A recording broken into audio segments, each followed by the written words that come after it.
They orbit stars so far away that no telescope can see them directly, and yet we know they exist. How do scientists find planets hidden in distant star systems? Today, we'll uncover the ingenious methods that let us detect worlds light years away. If you enjoy exploring the cosmos, please like, subscribe, and share. Thank you for watching. Now let's begin. Starlight arrives as a steady rain of photons, and each photon carries information about where it formed and what it passed by on its way. A distant star shines because atoms in its hot outer layers release light across many wavelengths. That light spreads outward and weakens with distance, yet a small portion crosses the darkness and reaches a mirror or a sensor on or above Earth. In the stillness of an observatory, a device counts these arrivals with patient regularity, moment after moment, night after night. The task is not to search for a bright new beacon. The task is to listen closely to a single source and notice when that otherwise steady light behaves in a small, regular and meaningful way. The first principle is direct. A planet does not outshine its star, but it can alter the light that reaches us in three plain ways. It can pass in front of the stellar disk and block a small fraction of the light. It can pull on the star so that the star's spectrum shifts slightly toward shorter or longer wavelengths as the star moves toward and away along our line of sight. It can make the star's position wander by a very small angle on the sky as both bodies orbit their shared center of mass. Each effect is tiny compared with the star's full output. For that reason, the approach is to measure the star with enough precision and stability that small departures from perfect steadiness are recorded and then tested. The work begins with reliable measurement. Before any pattern can be trusted, the instruments must be stable and well understood. A camera turns light into a grid of numbers that record how many photons land on each pixel during a fixed time. A spectrograph spreads the light into its component wavelengths so that dark absorption lines made by atoms in the star can be examined for very small shifts. A pointing system keeps the star centered, and a timing system adds an accurate moment mark to each exposure. The data flow is simple in concept. Light arrives, light is counted, and each count is paired with where on the detector it landed and exactly when it arrived. Calibration turns raw counts into a faithful record. Dark frames measure the detector's own signal in the absence of light. Flat fields map small differences in sensitivity across the pixels so that a uniform source would look uniform in the data. Background measurements capture the glow of the sky and any scattered light. Reference stars in the same field help correct for thin cloud and for gradual changes in transparency. After these steps, the observer forms a light curve, which is brightness versus time, and a spectrum, which is brightness versus wavelength. With those two records in hand, small changes in brightness and small displacements in spectral lines become measurable in a consistent scale. With a clean record, the observer asks a plain question. Does the light repeat a small pattern, with a fixed period and a stable shape? If a planet passes across the face of its star, the brightness falls by a small fraction and then returns to normal in a smooth, symmetric way.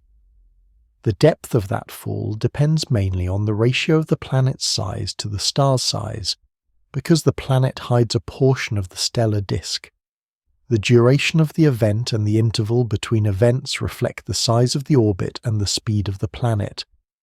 The light curve also carries fine structure.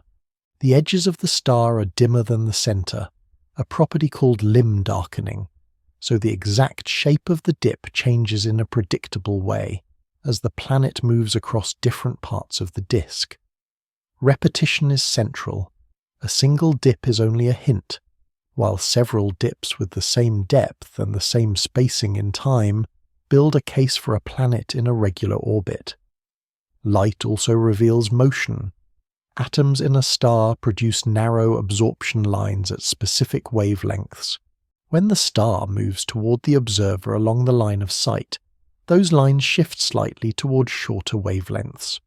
When the star moves away, the lines shift toward longer wavelengths.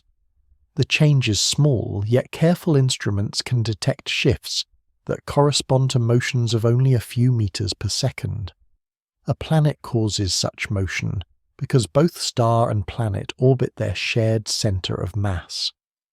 The star's reflex motion is a balanced response to the planet's pull. The size of the shift traces the strength of that pull, and therefore relates to the planet's mass and the distance between the bodies. The timing of the shift traces the orbital period. Because orbits have a geometry in space, the observed effect depends on the tilt of the orbit with respect to the observer. The result is a clear but partial view, a real periodic motion that reveals mass and timing, tied to a line of sight. There is a third kind of information in light, one tied to position rather than brightness or color. As the star loops around the center of mass, its projected location on the sky wanders by a very small angle. By recording the star's position against a dense grid of reference points over many months and years, the observer can trace that loop. This approach demands extreme stability and long baselines, but it returns a model of the orbit that includes size, shape, and orientation in space. Because the loop is measured on the sky itself rather than along the line of sight, this method complements the shifting spectrum. Together, brightness, spectrum, and position form a coherent picture in which each piece supports and constrains the others. Detecting such small effects would be impossible without steady attention to noise. Stars are active. They host dark spots that rotate in and out of view. They flare, they pulsate, and they show slow cycles in magnetism. Earth's air introduces twinkle and absorption changes that vary with time and direction. Detectors age and electronics drift. The way to cope is to spread observations out over time, compare many stars at once, and use multiple paths to the same conclusion. A planetary signal stays tied to the orbital clock.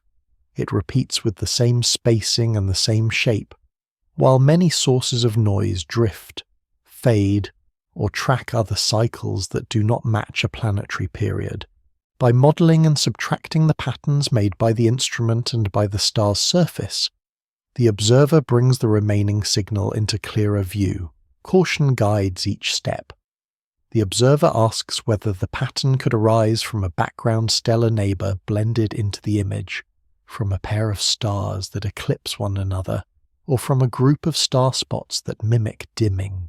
The observer checks whether the signal appears in other colours of light, whether it persists when measured with different instruments, and whether small changes in the analysis would erase it. When two independent paths agree, confidence grows.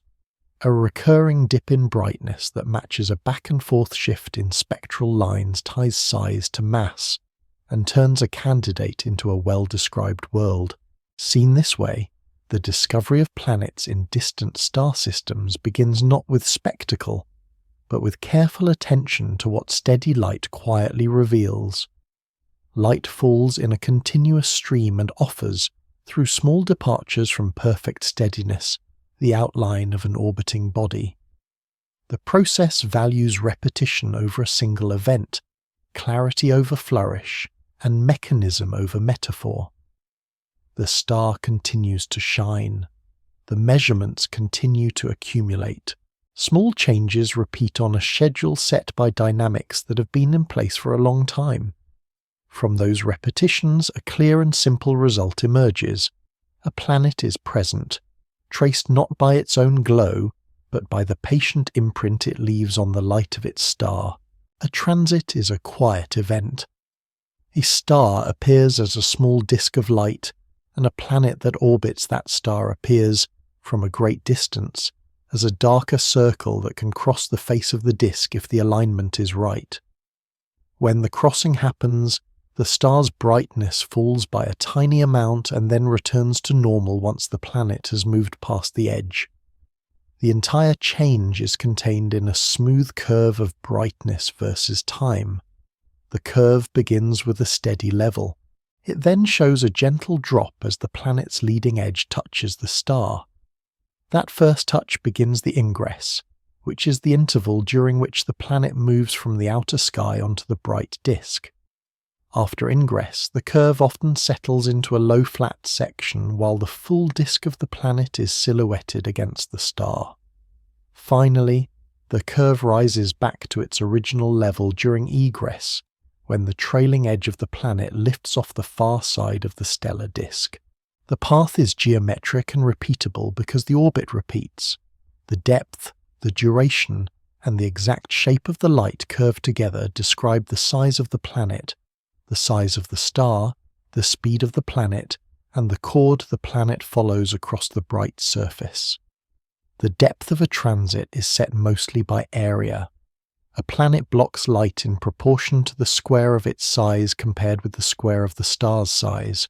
A world that is the size of Jupiter, crossing a star like the Sun, removes about 1 part in 100 of the light, which is 1%.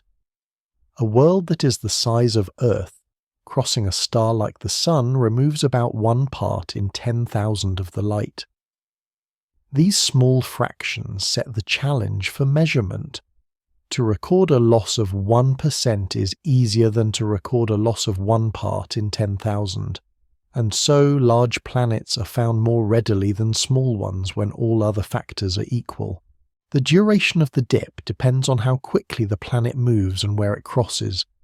A path that passes near the center of the stellar disk is longer and yields a longer flat bottom in the light curve. A grazing path that just clips the edge is shorter and often produces a curve that looks more like a shallow wedge than a flat valley. This difference in shape gives direct information about the geometry of the path without any need to see the planet itself. The surface of a star is not uniform, and the curve bears the mark of that reality. Near the edge of the disk, the star appears dimmer than at the center, because the line of sight passes through cooler, shallower layers. This effect is called limb darkening. It introduces a subtle rounding of the light curve at ingress and egress, and it slightly changes the apparent depth depending on where the planet is on the disk at each moment. By fitting a transit with a model that includes limb darkening, the observer can recover the ratio of the planet's size to the star's size, and can also infer how the brightness of the star falls from center to edge. Such fits demand stable instruments and careful treatment of background light and detector behavior, because errors in those parts of the process can mimic or obscure the small curvature in the transit shape. Timing is the second key. The interval between one transit and the next is the orbital period. Once the period is known, the size of the orbit can be estimated from the mass of the star through the law of gravity. In practice, the mass and size of the star come from a study of its spectrum and from comparisons with well-tested models of stellar structure and evolution. This is why accurate knowledge of the star is a foundation for accurate knowledge of the planet. The light curve gives the size of the planet relative to the star, not in absolute units. The period gives the orbit relative to the star's pull, not in absolute units. When the star is measured independently, those relative values become actual sizes and distances, and the planet moves from being a shadow of unknown scale to being a world with an estimated radius and an orbital distance expressed in plane measures. Because alignment is required, only a small fraction of planetary systems present transits to an observer at Earth. The chance that a given planet will transit is roughly the ratio of the star's size to the size of the orbit. Planets that circle close to their stars have a much higher chance of transiting than planets that circle far away. This simple geometry shapes surveys. The most effective way to find many transiting planets is to watch many stars at once for a long, uninterrupted time. Cameras on the ground and telescopes in space collect long sequences of brightness measurements, and then search for tiny, repeatable dimmings with a fixed period. If the pattern holds for 3 or more passes and the shape is consistent with a crossing path, the candidate can be scheduled for further checks. Long baselines are valuable, because a planet with a long year will cross only rarely. Stable viewing from above Earth's atmosphere is valuable, because the light does not pass through air that adds twinkle and variable absorption. The search itself is straightforward in concept. The observer removes slow drifts in the data that arise from instrument temperature changes or from gradual changes in transparency. The observer then tests trial periods by folding the light curve so that events that repeat are stacked on top of one another. A real transit gathers into a single dip that grows deeper as more cycles align, while random noise averages away. The best period is the one that yields the most coherent and deepest combined dip.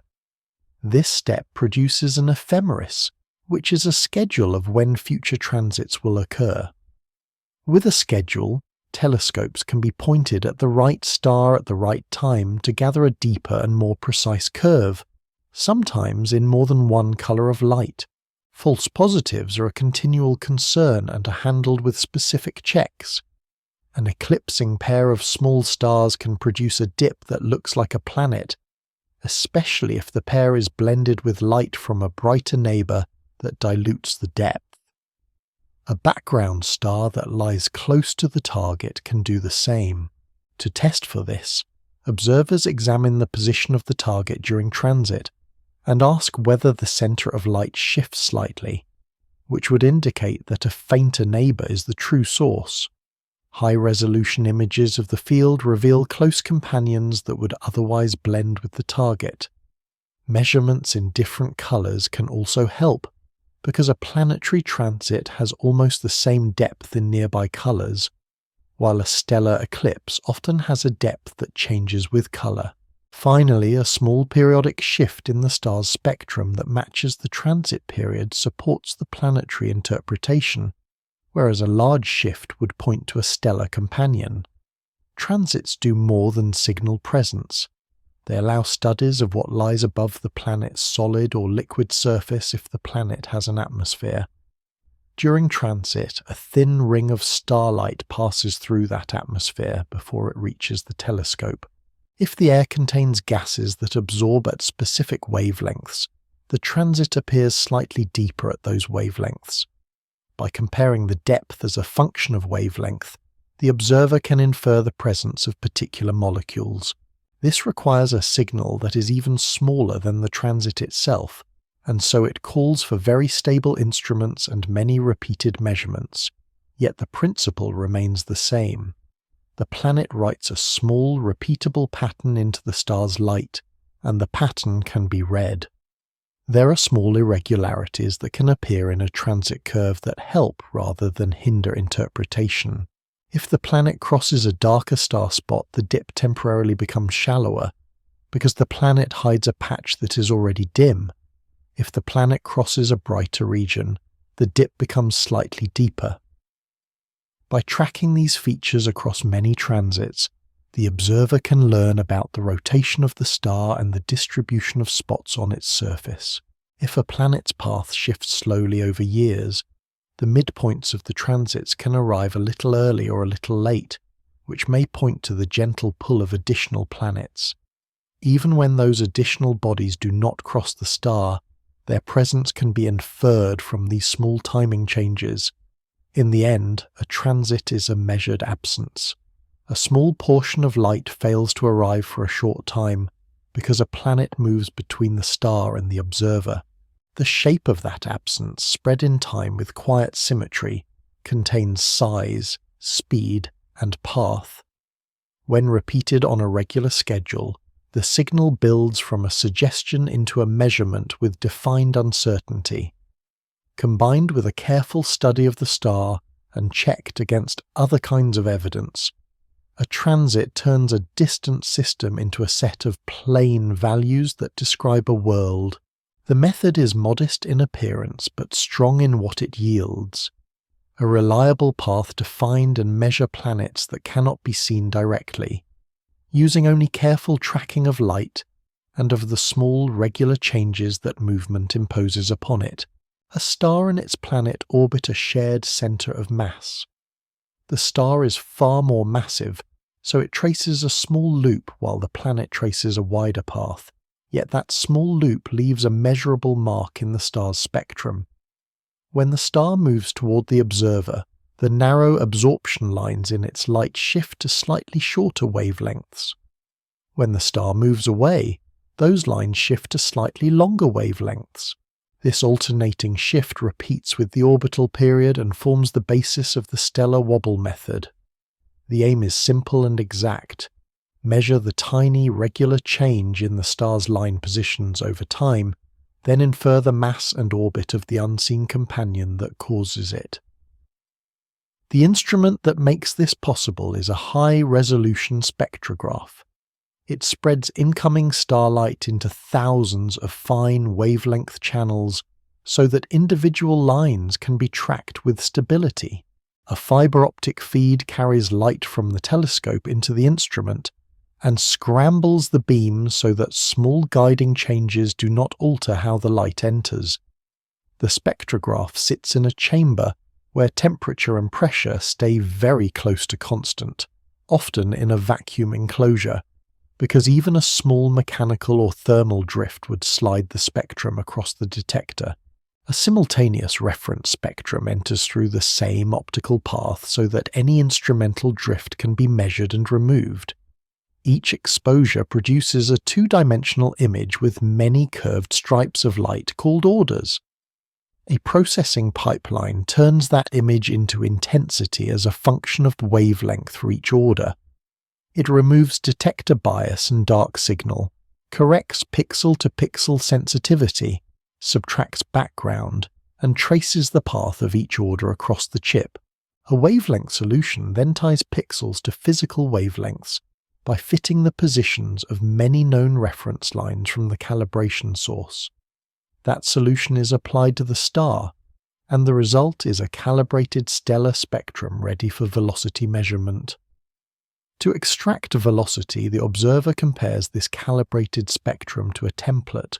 One path computes a cross-correlation between the spectrum and a numerical mask that marks the expected positions of many narrow lines, and finds the shift that gives the strongest alignment. Another path builds a very high signal template by stacking many observations of the same star, then fits each new spectrum with a shifted and slightly broadened copy of that template. A third path fits many individual lines with simple profiles and averages the shifts. All paths return a velocity for that exposure, and an uncertainty that reflects photon-counting noise and instrumental behavior. A correction for the observatory's own motion is essential. Earth rotates, and Earth orbits the Sun, so the telescope has a changing speed along the line of sight from moment to moment. For each exposure, the pipeline computes the velocity of the observatory with respect to the centre of mass of the solar system and removes it. This barycentric correction prevents daily and yearly motions on Earth from masquerading as a planetary signal and places all velocities on a single stable frame, so that a multi-year series can be compared without bias from the observer's motion. The precision of the velocity depends on a stable ruler. One method places a cell of molecular iodine in the light path so that thousands of narrow absorption features are imprinted on the starlight and serve as a reference at the same time as the stars observed. Another method injects a reference light that consists of a dense, regular set of lines, produced by a laser frequency comb or by a stabilized etalon. Because the reference and the star share the same optics, any small drift inside the instrument is measured and removed. With these tools, velocities can reach precision near 1 meter per second and, in the best cases, approach a few tens of centimeters per second. the star itself produces noise that must be understood. Dark spots and bright faculae cover parts of the surface. As the star rotates, these features change the balance of light across the disk and distort the shapes of the absorption lines. The distortions shift the measured velocity, and can imitate a planet with a period near the stellar rotation period or near simple multiples of that period. Acoustic oscillations make the surface rise and fall on minute scales. Convective granulation produces evolving patterns that add slow drifts and correlated noise. Observers reduce these effects by choosing exposure times long enough to average over fast oscillations, by visiting stars at consistent times, and by modeling activity cycles with statistical tools that learn the character of the noise from independent indicators. Activity indicators help separate surface effects from true motion. The shapes of line profiles can be summarized in a line-by-sector span that reports when shapes change even if positions do not. Emission in the calcium 2H and K lines, changes in the strength of the hydrogen alpha line, and variations in other chromospheric features trace magnetic regions on the surface. When an apparent velocity signal rises and falls in step with these activity markers, the observer treats it with caution. When a velocity signal persists while activity indicators remain steady, confidence in a planetary origin grows. Features from Earth's atmosphere also need attention. Water vapor, oxygen, and other molecules leave narrow telluric lines that can shift as winds and temperature change above the observatory. The pipeline masks the most contaminated wavelength regions, models the remaining features, or uses a separate monitor of the sky to aid removal. Good weather records and simultaneous calibration keep these effects from biasing the velocity. Once a sequence of velocities is in hand, the observer searches for periodicity. A periodogram, such as the Lomsgagel approach, tests many trial periods and asks how strongly a sine wave at each period matches the data. A strong peak suggests a repeating signal. The observer checks that the peak remains when the time span grows, that it appears in independent halves of the data, and that it is not mirrored by peaks at daily or yearly sampling intervals that arise from regular observing gaps. The favoured period then seeds a Keplerian fit that allows eccentricity and phase to vary, so that the full shape of the orbit is recovered rather than only a pure sine wave. A geometric limit shapes the result. The measured motion is only the component along the line of sight.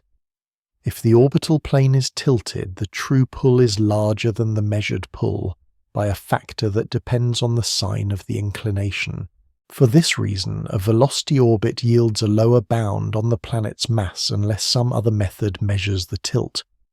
When the same planet also transits, the inclination is known, and the combination of mass from velocity and size from transit gives the density and hints at composition. When astrometry traces the star's position on the sky, it can provide the missing tilt and convert the lower bound into a true mass. Many stars host more than one planet, so the velocity signal becomes a sum of several periodic terms. The periods can be close together, and the orbits can be slightly eccentric, so the velocities do not add as simple pure sine waves. The fitting process grows from a single planet model to a multi-planet model with care. The observer adds planets one by one, compares the improvement in fit with the increase in model complexity, and checks that each added term persists in new data. Because surface activity can mimic low-amplitude signals, fits are often repeated with flexible noise models to confirm that the same periods are needed when the noise description changes. Different stars invite different strategies. Cool small stars give most of their light at red wavelengths where many narrow molecular lines help precision, but the same bands also carry many telluric lines that must be controlled. Hot stars spin quickly and show broad shallow lines that reduce precision, so observers often choose slower rotators with many narrow metallic lines where possible. For bright stars, exposure times are chosen to average over fast oscillations without saturating the detector. For faint stars, longer exposures trade time for better signal-to-noise ratio, but require careful tracking of instrument stability through the night. The cadence and span of observation decide which planets are within reach. A planet in a short orbit yields many cycles in a single season, so its period and amplitude become well constrained quickly. A planet in a long orbit may show only a slow trend in a year, so observers return across many years to watch the curve bend and close. Uniform sampling avoids aliases that can confuse the period with nearby values that fit almost as well. Coordinated observations with more than one spectrograph fill gaps that would otherwise leave blind spots at daily or yearly frequencies. When a stable periodic velocity is confirmed, the link to mass follows from gravity. The semi-amplitude increases with the planet's mass, and decreases with the star's mass, and with the square root of the orbital size. Eccentricity shapes the waveform so that the star moves faster near periastron and slower near apastron, and the fit recovers that detail. Every fitted value carries an uncertainty that reflects photon statistics, instrument behavior, and model choices. Reporting those uncertainties is part of the measurement, because the aim is not only to find a world but also to describe it with honest limits. In the end, the wobble method offers a direct mechanical path from spectrum to world. Gravity ties the planet and the star together. Motion along the line of sight shifts the positions of absorption lines. Careful calibration pins the instrument to a stable scale. A sequence of times and velocities gathers into a curve that repeats. The amplitude of that curve gives a mass, the shape gives an eccentricity, and the timing gives a period. Noise from the instrument and from the star remains, yet it follows patterns that can be modelled and reduced. The remaining signal is small but steady, and it points to a planet that draws its star into a quiet, repeating dance that careful measurement can read. Direct imaging of planets in distant star systems begins with a simple recognition. Stars are vastly brighter than the planets that circle them, and the glare of the star overwhelms the faint reflected or emitted light from a planet. To separate one from the other, observers must suppress the starlight and allow the dim companion to emerge beside it. This challenge is partly physical and partly instrumental. Physically, a star and a planet are separated on the sky by only a fraction of an arc-second when viewed from Earth, which means they appear almost merged into one source.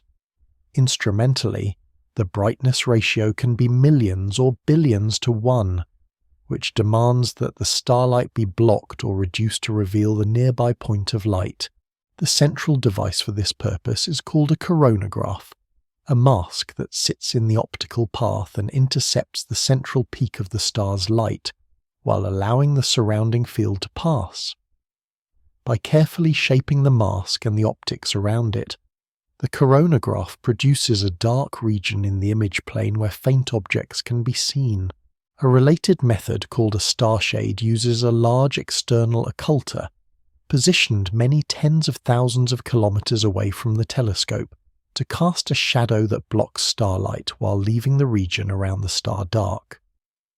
Both approaches aim at the same outcome: suppress the overwhelming brightness at the center so that dim points nearby can be detected. The atmosphere of Earth adds turbulence that smears and distorts images. To counter this, large telescopes use adaptive optics. A sensor measures the distortions of a reference star or an artificial laser beacon many times per second, and a flexible mirror reshapes itself in response to cancel those distortions. The corrected wavefront produces a sharper, steadier image that allows a planet to be distinguished from scattered light. Even with adaptive optics, residual speckles remain in the image, caused by tiny imperfections and changing distortions. Advanced image processing compares sequences of frames, rotates the field, and subtracts the stable patterns of speckles while keeping any genuine companion intact. By these steps, a planet can stand out as a faint point that maintains a fixed position relative to the star across many observations. The planets that lend themselves to direct imaging are usually large, young, and far from their stars. Youth matters because a planet still contracting and cooling after formation radiates heat, especially in the infrared, which makes it brighter relative to its star. Large size matters because a massive planet stores more heat and reflects more light. Wide separation matters because the farther a planet lies from its star, the easier it is to separate the two in angle and to avoid the brightest core of scattered starlight. For this reason, the first directly imaged planets were giant worlds several times the mass of Jupiter, orbiting tens to hundreds of astronomical units from their host stars. They appear as small points of light that move slightly over years as they trace wide arcs around their suns. Measuring a directly imaged planet begins with astrometry. Once the point is identified, its separation and position angle from the star are recorded. By repeating those measurements over years, the arc of the orbit can be mapped. The orbit reveals the balance of masses, and combined with the star's spectrum, it allows an estimate of the planet's true mass. The colour and brightness of the point also reveal properties. Infrared measurements tell the effective temperature of the planet, while comparisons of brightness at different wavelengths hint at the presence of molecules such as methane, water vapour, or carbon monoxide. Each spectral feature is faint, yet by stacking exposures and subtracting background carefully, observers can recover the fingerprints of gases in the planet's atmosphere. Contrast is the main barrier. The star may be 10 million times brighter than the planet in visible light. To push against this ratio, instruments use extreme adaptive optics with thousands of actuators, coronagraphs with finely crafted shapes, and detectors cooled to very low temperatures to reduce noise. Observations are often taken in the near-infrared, where planets glow more strongly and stars are relatively dimmer. Long total exposure times gather enough photons from the planet to rise above the residual noise. The final images undergo differential processing, such as angular differential imaging, in which the telescope allows the sky to rotate during the night, so that real companions shift position while static speckles remain fixed. Subtracting one frame from another removes the static speckles and leaves the moving companion.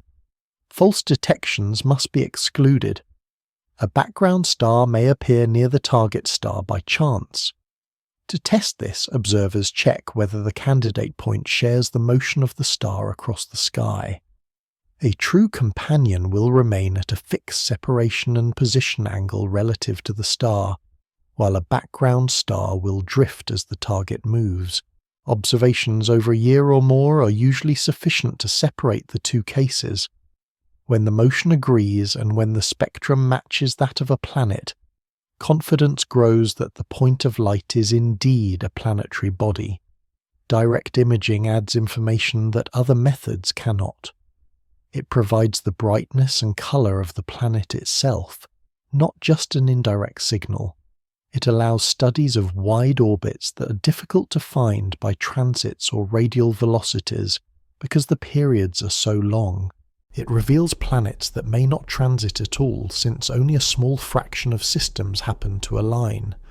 It allows measurements of atmospheric composition, cloud structure, and even rotation, if the brightness of the planet varies with time in a periodic way that matches the turning of its body. Current surveys with direct imaging are limited to a small set of bright, young nearby stars. However, each discovery carries high value because it shows a planet as a resolved object in its own right. Images of systems with several giant planets at wide separations show patterns that resemble scaled-up versions of our outer solar system. These patterns inform theories of planet formation and migration. They also provide benchmarks for models of cooling and atmospheric chemistry in giant planets, since the measured colors can be compared with predictions from physics of hydrogen, helium, and trace gases under high pressure and temperature. Future instruments will push further. Planned space telescopes aim to use large coronagraphs or starshades to reach contrasts of 1 part in 10 billion, which is required to see Earth-sized planets in the habitable zones of Sun-like stars. To reach that goal, every source of scattered light must be suppressed, every mirror must be polished with atomic precision, and every vibration must be controlled. The principle remains the same, however. A star's overwhelming brightness is suppressed, the field around it is examined, and any small steady point that shares its motion is recorded as a planet. In that way, direct imaging adds a literal vision to the collection of indirect signals and makes distant systems less abstract by revealing their members as faint but real dots of light. The method is difficult, but the concept is straightforward. A star is bright, a planet is faint, yet the planet is present and can be seen if the star's glare is reduced. Careful optics, stable detectors, and patient subtraction of noise uncover the planet. Once uncovered, it yields its orbit, its temperature, its size, and hints of its atmosphere. Direct imaging therefore stands beside transit photometry and radial velocity as a third path, one that provides a picture instead of only a curve, and one that makes distant worlds visible in their own light. Gravitational microlensing is a method that uses the bending of light by mass to reveal the presence of planets in distant star systems. When a foreground star passes almost directly in front of a more distant background star, the gravity of the foreground star bends and focuses the light from the background star, making it appear brighter for a limited period. This brightening follows a smooth, symmetric curve that rises, peaks, and then falls back to the original level as the alignment passes. If the foreground star hosts a planet, the planet adds an additional small deviation to this otherwise simple curve. The extra signal is short in duration compared with the full event, but it is distinct and predictable in shape, allowing observers to infer the mass and separation of the planet relative to its host star. The principle behind microlensing lies in general relativity, which states that mass curves space and that light follows the curved paths. A star is massive enough to act as a lens, and when its position aligns closely with a background source, the effect is noticeable even at astronomical distances. Because stars and planets are in constant motion around the center of the galaxy, such alignments occur naturally, though rarely, and must be watched for with constant monitoring of dense star fields. The galactic bulge, where millions of stars lie in a small patch of sky, is the prime region for such searches because the chance of near alignment is highest there. Observing campaigns involve networks of telescopes that watch the same crowded fields night after night, measuring the brightness of thousands of stars with high precision. Automated systems detect when a star begins to brighten in the characteristic microlensing shape and alert the community so that more telescopes can follow the event in detail. Once the event is underway, observers record the full curve, noting any brief deviations that suggest the presence of a planet. The duration of the main brightening depends on the mass of the foreground star and on the relative motions of the star, the source, and Earth. Events typically last from several days to several weeks. By fitting the light curve with lensing models, astronomers can recover the mass of the lens star, the distance to it, and the geometry of the alignment. The signature of a planet appears as a sudden change in slope. or as a small additional peak superimposed on the smooth curve. The duration of the planetary signal depends on the mass of the planet. A Jupiter-mass planet may produce a deviation lasting a few days, while an Earth-mass planet may produce a deviation lasting only a few hours. This short timescale is why continuous coverage from a network of observatories is important. If the event is observed from only one location, weather or daylight may cause a gap, and the planetary signal may be missed. With multiple sites spaced across longitudes, the curve can be recorded without interruption. The strength of microlensing lies in its ability to detect planets that lie far from their stars and planets that are of low mass, even down to the scale of Earth. Unlike the transit method, microlensing does not require that the planet cross in front of the star from our viewpoint. Unlike the radial velocity method, it does not depend on the planet's pull on the star. Instead, it reveals planets through their contribution to the bending of light, a process that works even for distant and faint host stars. This means microlensing can probe populations of planets around stars thousands of light-years away, including stars in parts of the galaxy where other methods are less effective. Limitations also shape the method. Each alignment is unique and will not repeat. Once the foreground star has moved on, the same lensing event cannot be revisited. This makes confirmation difficult and prevents follow-up measurements for the same planet. The events are also rare.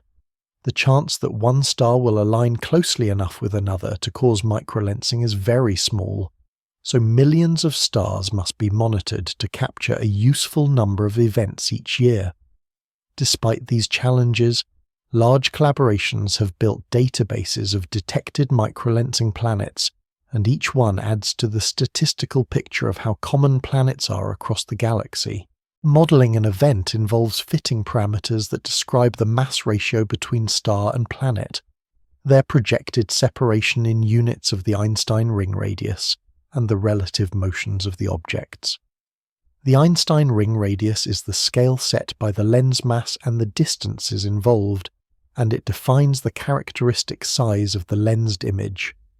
A planet near this radius has the strongest chance of producing a visible deviation. When the fit matches the observed light curve closely, the planet's presence is established. Further information about the lens system can sometimes be gained if the lens star itself is detected in high-resolution images after the event, or if the relative proper motion between lens and source can be measured as they separate. Microlensing has revealed planets in wide orbits, planets in binary star systems, and even planets that may not be bound to any star, drifting alone through space. These free-floating planets reveal themselves when their own small-mass lens is a background star without a stellar host. The brief brightening in such a case indicates a planetary mass lens and contributes to the census of objects that wander the galaxy independently. Networks of observatories on Earth remain the main tools for microlensing, but future space-based missions are planned to monitor dense star fields continuously with stable detectors free of atmospheric noise. Such missions will increase the yield of planetary detections by orders of magnitude and will fill in the distribution of planets across mass and orbital separation. The method is statistical in nature.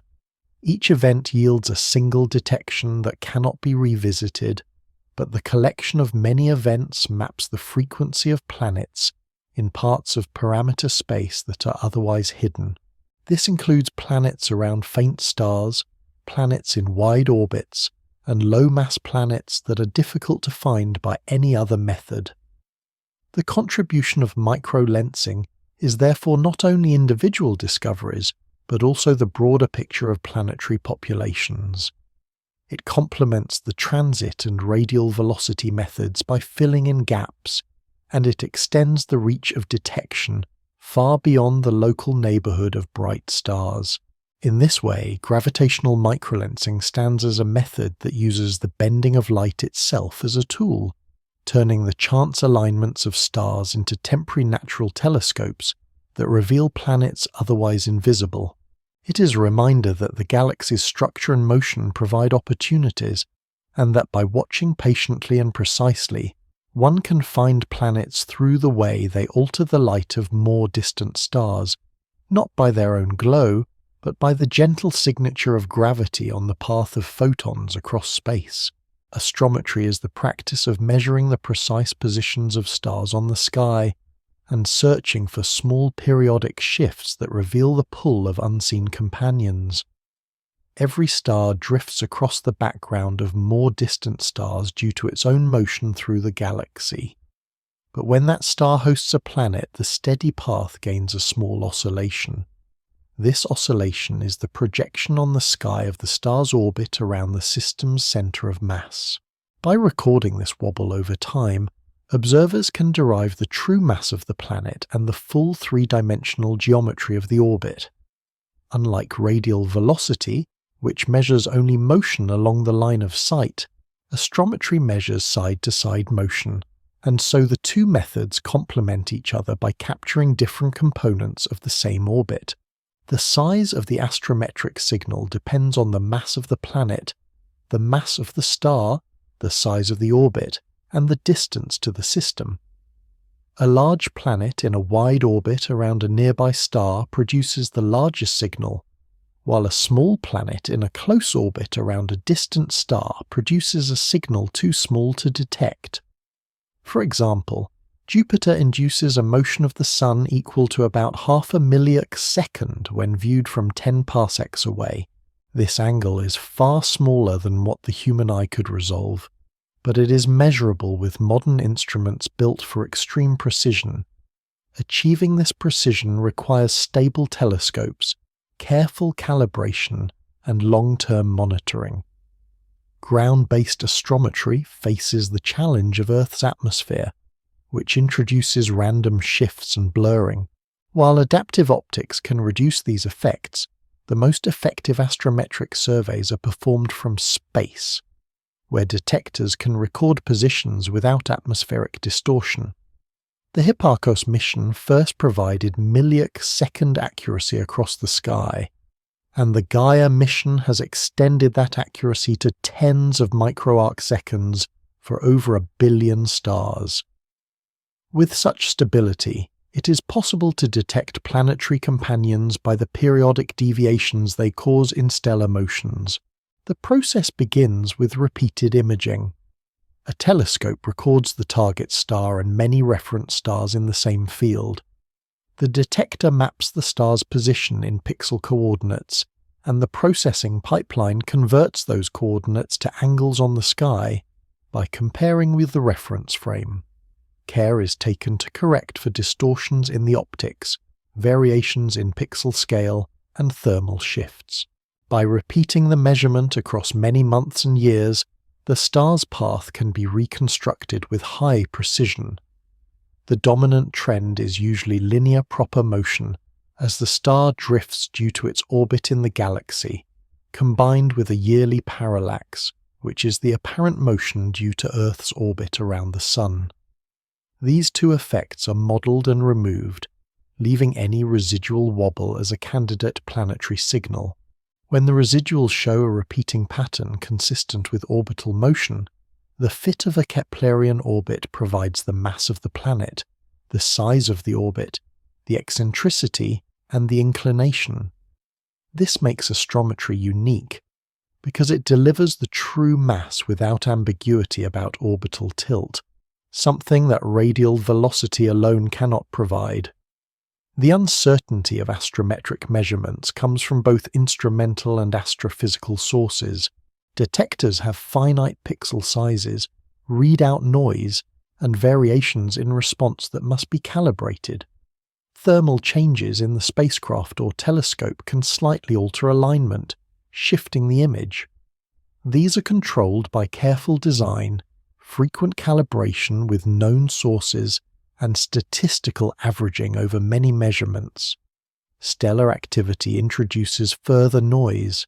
Spots and bright regions on the surface can alter the photocenter of the star slightly, creating small false shifts, Observers mitigate this by studying stars with relatively quiet surfaces and by using statistical models that average out the surface variations over long baselines. Binary companions add complexity. If the target star has a stellar companion, its orbit can dominate the astrometric signal. This is not a flaw but a different case, and indeed many binaries are measured precisely this way. However, separating a small planetary wobble from a larger stellar orbit requires careful modelling, and sometimes many years of data. Gaia, for example, is expected to find tens of thousands of planets around nearby stars by combining astrometry with radial velocity data. The cadence of observation matters. Long-period planets produce slow, wide wobbles that may take decades to reveal, while short-period planets produce tiny, fast wobbles that can be difficult to separate from noise. Ideal targets are those with intermediate periods and nearby distances. A detection is secure when the same orbit fits both the astrometric data and any complementary data from radial velocity or transits. Together, these build a coherent model of the system that yields true masses, radii, and orbital inclinations. Astrometry is not limited to finding planets. It is also used to refine the masses of stars, brown dwarfs, and compact objects. By tracing the exact motions of stars in clusters, it reveals the structure and evolution of stellar groups. By measuring the dynamics of stars near the center of the galaxy, it traces the influence of the supermassive black hole. In all cases, the principle is the same. Precise measurement of position through time reveals the invisible forces at work. When applied to exoplanets, this principle offers a direct and geometric path to discovery. Each wobble is small, yet when accumulated across many observations, the periodic motion stands out from the steady drift. The fit of a Keplerian orbit translates the small angular shifts into plane values for mass and separation. As the data record grows, confidence strengthens, and the planet moves from a hidden cause of motion to a measured companion. In this way, astrometry adds to the collection of methods, filling in the part of the picture that requires true masses and orientations. It remains demanding, requiring stability over long spans and accuracy at the level of microarc seconds. But the reward is clear: a complete and unambiguous description of planetary systems that can be combined with other techniques to build a full map of distant worlds. Astrometry therefore stands as a quiet, geometric approach, one that listens not to light variations or spectral shifts, but to the very path a star traces on the sky. And from that path it recovers the presence of companions otherwise unseen. Timing methods rely on the extreme regularity of certain natural clocks in the universe. When such a clock shows even a slight irregularity, that irregularity can point to the tug of a planet. The best-known example is the pulsar, a rapidly rotating neutron star that emits beams of radio waves. As the star spins, the beam sweeps past Earth like a lighthouse, producing pulses that arrive with incredible stability. Some pulsars rotate hundreds of times per second, and keep time better than atomic clocks when averaged over long spans. If a planet orbits a pulsar, the star itself orbits the system's center of mass, and this adds small advances and delays to the arrival times of the pulses. A pulse arrives early when the pulsar moves toward us, and late when it moves away, with the size and rhythm of the change matching the mass and orbit of the planet. This principle led to the first confirmed discovery of exoplanets in the early 1990s, when subtle timing variations in a millisecond pulsar revealed worlds several times the mass of Earth. Although pulsar planets are rare and unusual environments, the method demonstrates the precision that timing can achieve. The same principle applies to other clocks. In systems where two stars eclipse one another, The timings of those eclipses can be measured with high accuracy. If another planet orbits the pair, its gravity can shift the pair's orbit slightly and alter the interval between eclipses. The effect may be only a few seconds or less, but because the eclipses repeat over many cycles, the pattern becomes clear. By fitting the timing variations with orbital models, observers can detect and measure the masses of additional planets that never pass in front of the star and never produce radial velocity signals strong enough to detect. Another version of this method focuses on transiting planets themselves. If a star has more than one planet, and at least two of them transit, their mutual gravity causes small shifts in the exact times of the transits. One planet might arrive a little early in its orbit, while the other arrives a little late, and then they switch. These transit timing variations provide information about the masses of the planets, the eccentricities of their orbits, and the possibility of additional planets that are not seen. When the variations repeat in a resonant pattern, the planet's orbits can be mapped with high precision. Even when only one planet transits, if the timing of those transits shows small irregularities, it can signal the tug of another planet in the system. In all timing methods, the process begins with accurate measurement of events that are naturally sharp in time. Pulsar pulses, stellar eclipses, and planetary transits all provide sharp markers that can be recorded precisely. The instruments must maintain stable clocks, often synchronized with atomic time standards, and must record the arrival of each pulse or the exact midpoint of each eclipse or transit. The raw data is a series of times and measured intervals. The observer then compares those times with a model of what would be expected if no companion were present. The differences, called residuals, carry the imprint of gravitational tugs. The amplitude of the residual scales with the companion's mass, and the pattern scales with the orbital period. Long series of residuals are needed to build confidence, because random noise or instrumental drift can mimic small deviations. By stacking many cycles, the true repeating pattern emerges. The sensitivity of timing methods is extraordinary.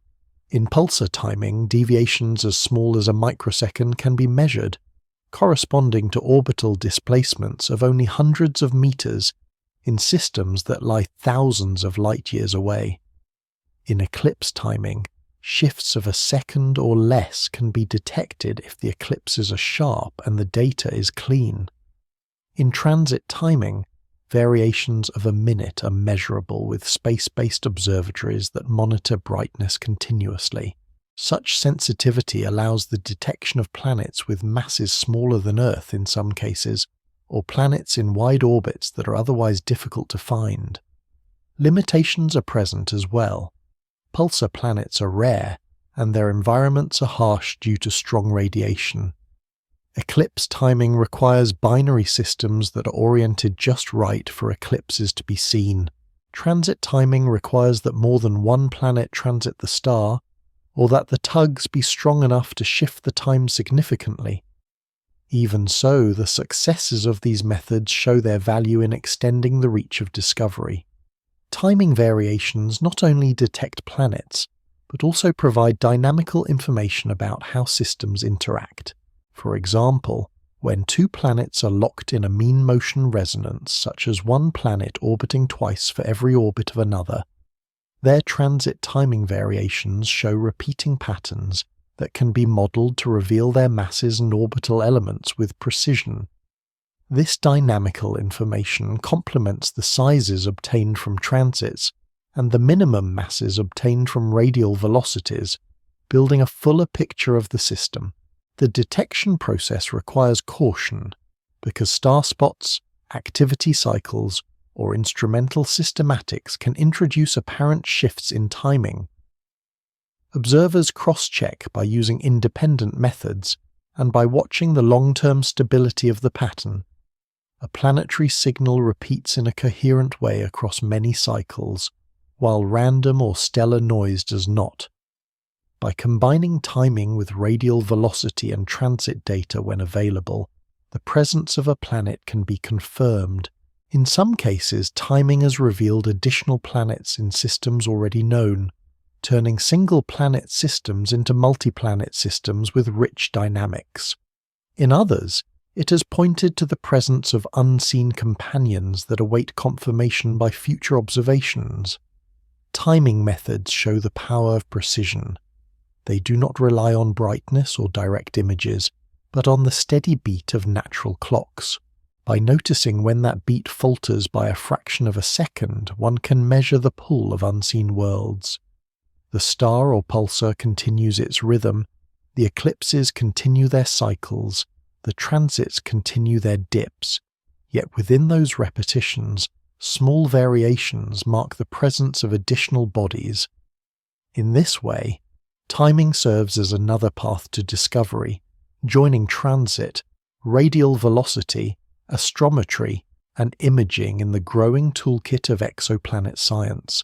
It is a reminder that when a system is measured with enough care, even the smallest departure from perfect regularity can carry the unmistakable signal of a planet circling in the depths of space.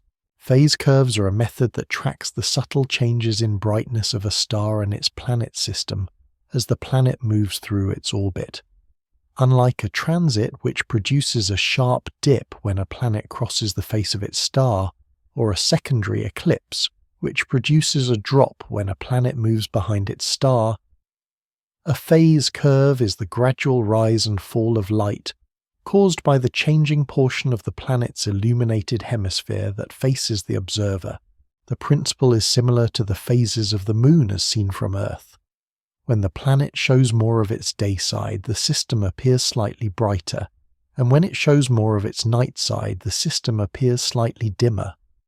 By recording these variations across the orbital cycle, observers can learn about the reflective properties of the planet, its heat distribution, and the circulation of its atmosphere.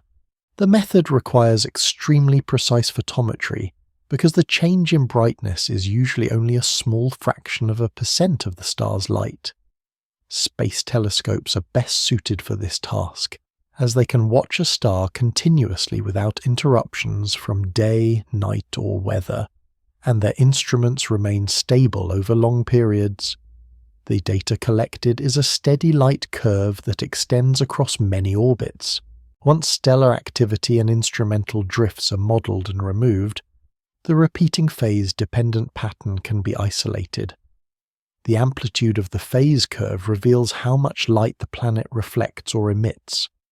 A high amplitude suggests a bright planet with reflective clouds or a hot day side that radiates strongly in the infrared.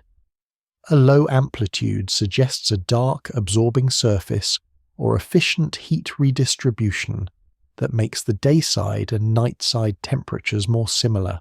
The shape of the phase curve provides further insight.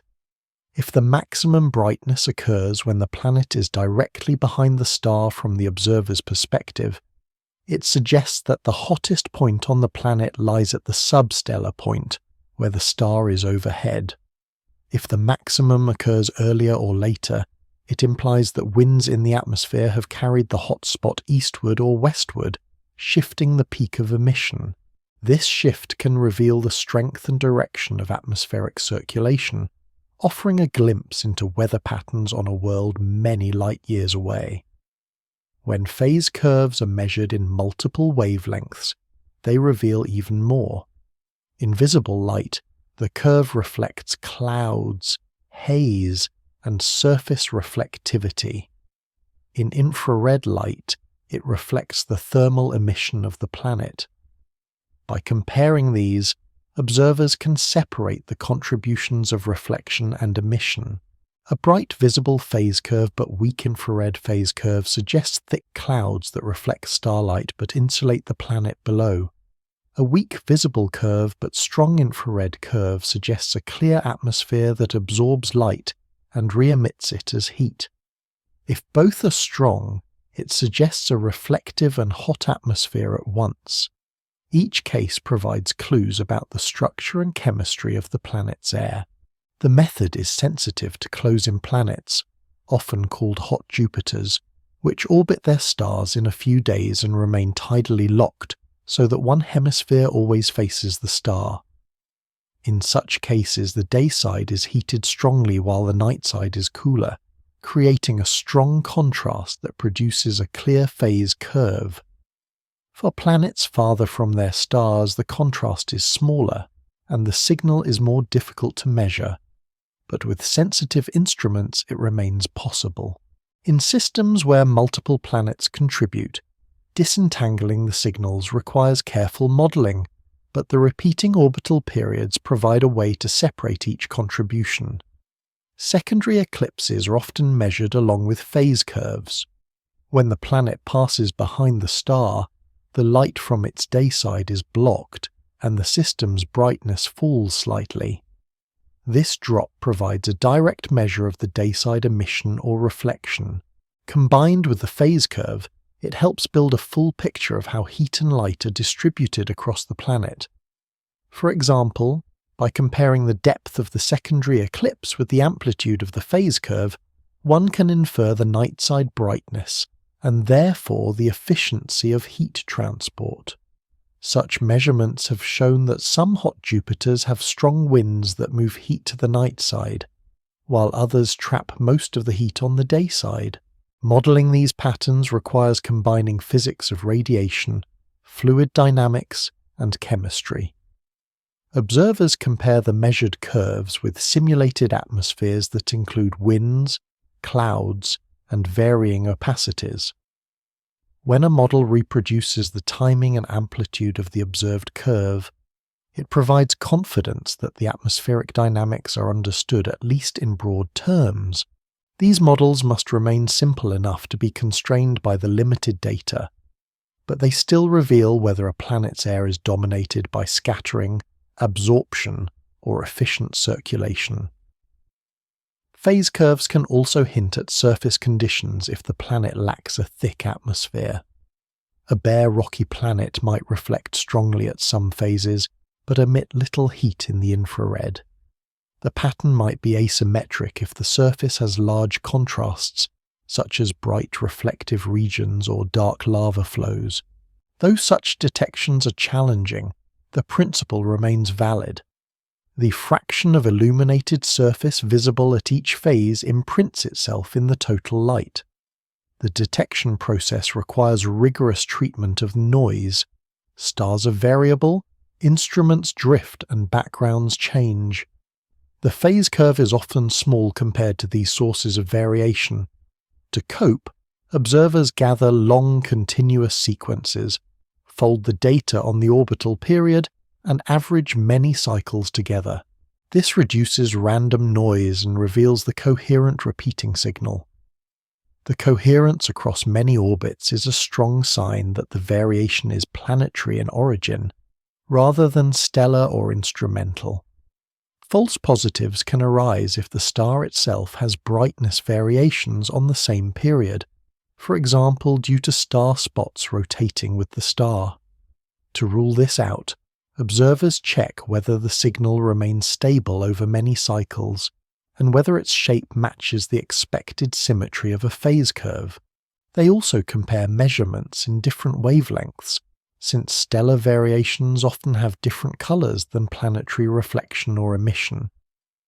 When all these tests are satisfied, the phase curve becomes a reliable tool. Phase curves extend the reach of exoplanet science beyond detection into characterization. They provide information about albedo, temperature distribution, wind patterns, and sometimes even cloud coverage. They show that planets are not only points with mass and radius, but worlds with climates and weather. This information feeds back into theories of planetary atmospheres, helping to refine models that are later applied to planets that may resemble Earth. In this way, phase curves add another dimension to the picture built by transits, radial velocities, astrometry, and imaging. Each method addresses a different aspect, and together they form a fuller understanding. Phase curves are subtle, requiring great precision and long patience, but they return the dynamic portrait of a planet as it orbits its star, painting a light curve that records the alternation of day and night on a distant world. Thermal emission is a path to measuring the heat of planets in distant star systems by isolating the faint glow they produce at infrared wavelengths. Every object with a temperature above absolute zero emits radiation, and planets are no exception. Unlike stars, which shine with intense visible and ultraviolet light, planets emit most strongly in the infrared, especially when they are heated by a nearby star. Detecting this emission requires separating the planet's faint glow from the overwhelming brightness of the star.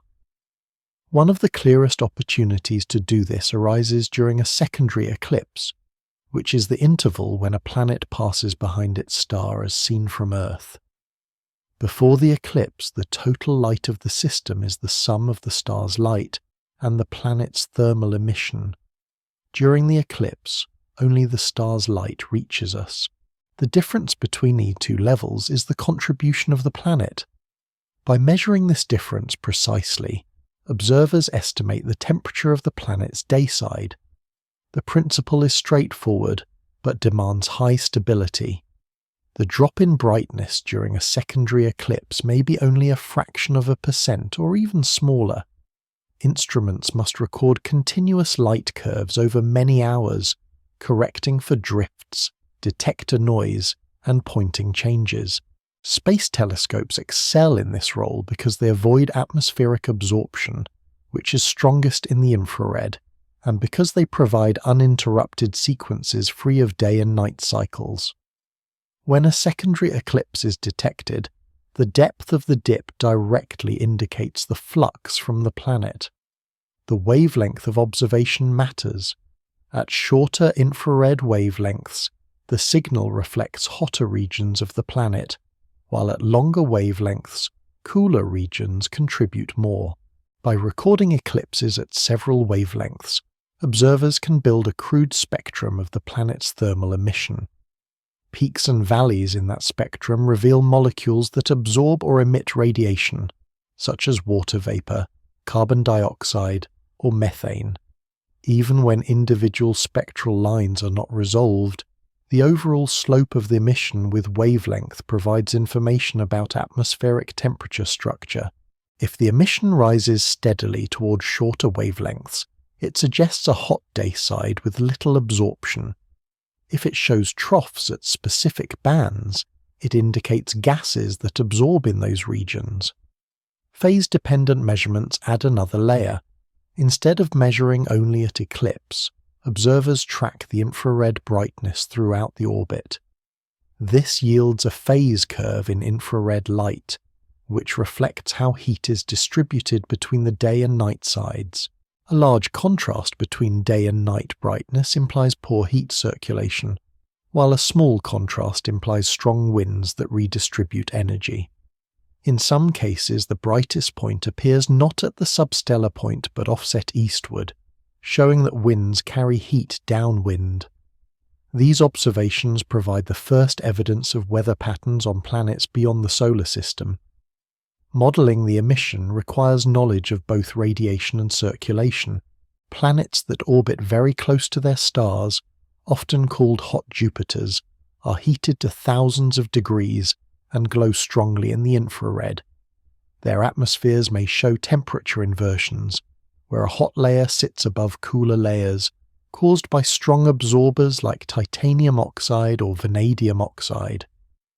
The presence or absence of such inversions affects the shape of the emission spectrum. Some planets show evidence for thick cloud decks that mute absorption features and flatten the spectrum. Others show clear atmospheres with deep molecular bands. Each case provides insight into chemistry, condensation, and dynamics under extreme conditions. The accuracy of thermal emission measurements depends on removing sources of systematic error. Space telescopes drift slightly in pointing, causing the image to fall on different detector pixels that have different sensitivities. This can mimic brightness changes unless carefully corrected. Detectors themselves may show ramp effect or persistence, where sensitivity changes during an observation. Analysts model these behaviors and subtract them, often using decorrelation with auxiliary variables like detector position or time. Only after these corrections does the planetary signal stand out. Secondary eclipses can also confirm planetary status. A true planet produces a consistent secondary eclipse depth at the same phase of its orbit. If the signal is absent or inconsistent, the candidate may be a false positive caused by a binary star system. Thus, eclipse measurements serve both as a detection and a characterization tool. They tie the orbital geometry together with the planet's brightness to build a coherent picture. The method extends beyond hot Jupiters. Warm Neptunes and even some super-Earths in tight orbits have produced measurable secondary eclipses with modern instruments. Though their signals are weaker, careful stacking of many eclipses reveals their thermal flux. Each new detection adds a data point to the growing diversity of planetary atmospheres. The results inform theories of atmospheric escape, energy balance, and chemical equilibrium. Thermal emission also sets boundary conditions for habitability studies. While the first planets studied this way are too hot for life as we know it, the same principles will one day apply to temperate planets around small stars, where the contrast between star and planet is more favorable in the infrared. With future large telescopes, secondary eclipses of Earth-sized planets in habitable zones may become measurable, providing the first direct estimates of surface temperatures. Thermal emission is not limited to eclipses. In rare cases, direct imaging in the infrared reveals the glow of a planet separated from its star. Young planets still contracting after formation shine brightly enough to be seen. In such cases, the spectrum can be recorded directly, without needing the subtraction of eclipse. This complements eclipse studies by extending the range of planets accessible. Whether through eclipse or direct imaging, the principle is the same. Planets emit heat, and that heat carries signatures of their structure. The interpretation of emission spectra involves degeneracies. A given spectrum may fit more than one combination of temperature profile and molecular composition. To resolve these, observers combine emission data with transmission spectra from transits, reflected light from phase curves, and dynamical models. The convergence of multiple lines of evidence narrows the possibilities and increases confidence. The broader role of thermal emission studies is to turn exoplanets from points of light into worlds with climate and energy balance.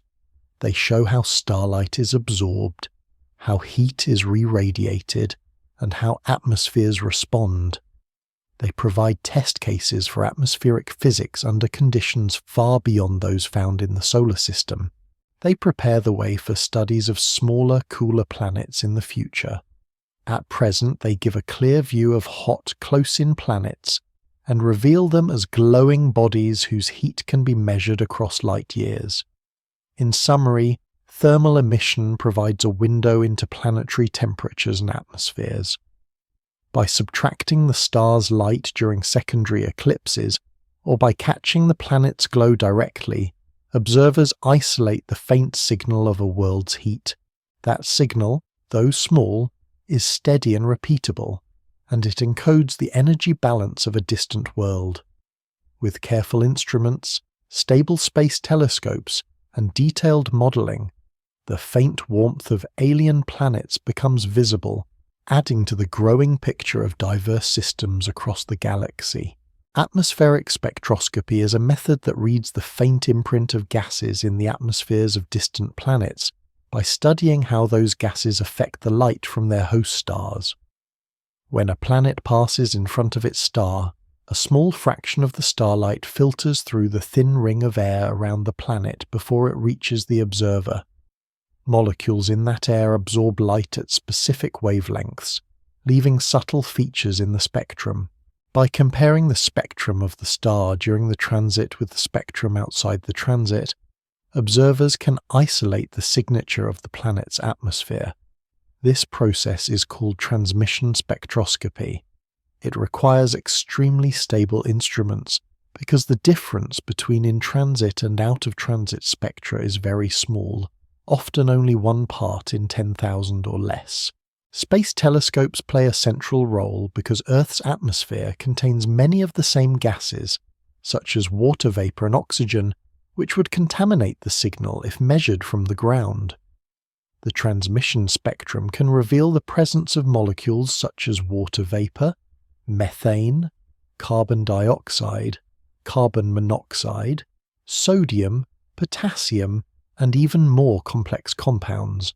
Each molecule has a set of characteristic absorption bands, and their presence or absence tells us about the composition of the atmosphere. The depth of these features depends not only on the abundance of the gas, but also on the temperature, pressure, and cloud coverage. High-altitude clouds or hazes can obscure absorption features, making the spectrum appear flat, while a clear atmosphere allows deep and distinct features to be recorded. Beyond composition, transmission spectra reveal the structure of atmospheres. Because the scale height of an atmosphere depends on its temperature and mean molecular weight, the amplitude of absorption features can indicate whether the atmosphere is dominated by light gases such as hydrogen, or by heavier gases such as nitrogen or carbon dioxide. A hydrogen-dominated atmosphere produces large variations, while a heavy atmosphere produces small ones. By modelling these variations, observers can infer the atmospheric pressure and temperature profile. Another form of atmospheric spectroscopy comes from secondary eclipses. When a planet passes behind its star, the direct light from the planet is removed, and the difference between an eclipse and out-of-eclipse spectra yields the planet's emission spectrum. This reveals the gases present in the dayside atmosphere and provides information about heat distribution and temperature inversion. Emission spectra complement transmission spectra by probing deeper layers of the atmosphere and revealing how energy is absorbed and re-radiated. Reflection spectroscopy is another variant. By measuring light from the planet that is reflected from the star, one can detect signatures of molecules and clouds that scatter specific wavelengths. While this is much more challenging, it becomes feasible for bright systems and with future high contrast instruments. The challenge across all forms is signal to noise. The star's light dominates, and the planet's contribution is small. To overcome this, observers gather many transits or eclipses, stacking the data to improve precision. They model and remove instrumental drifts, stellar activity, and detector variations. Stellar spots and faculae are a major source of uncertainty because they can change the star's apparent spectrum and mimic or mask planetary features. Observers correct for these by monitoring the star's brightness in multiple wavelengths, and by modelling the effects of star spots. Despite the challenges, atmospheric spectroscopy has yielded remarkable discoveries.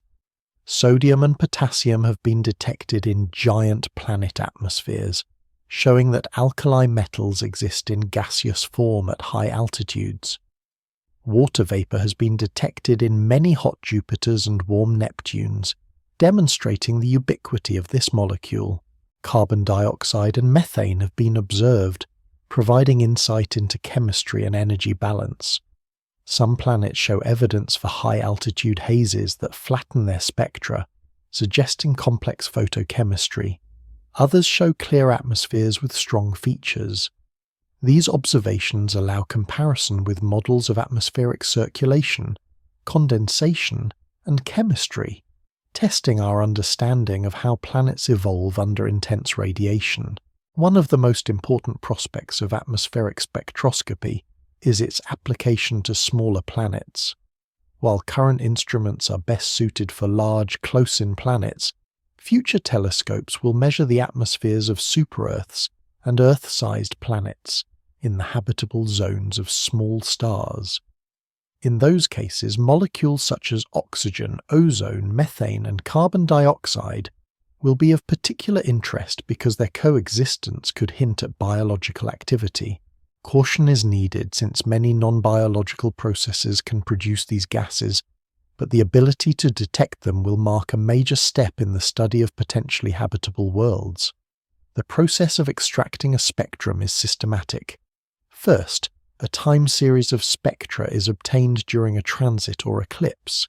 Then, spectra taken outside the event are used as a baseline. The difference between baseline and in-event spectra is small but coherent. Next, the difference is analyzed as a function of wavelength, with statistical tools used to quantify the depth of absorption bands. Finally, models of atmospheric chemistry and radiative transfer are fitted to the data, producing best estimates of composition and structure. The uncertainties are large, but repeated measurements and independent confirmations strengthen the results. Ground-based telescopes also contribute through high-resolution spectroscopy. At very high resolving power, the Doppler shifts caused by the orbital motion of the planet separate its spectral lines from those of the star. By tracking these shifts, observers can detect molecules such as carbon monoxide and water vapor, even when the star's spectrum dominates.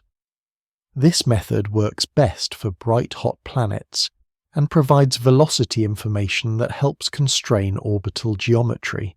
Combining high-resolution ground-based data with low-resolution space-based data yields a more complete view.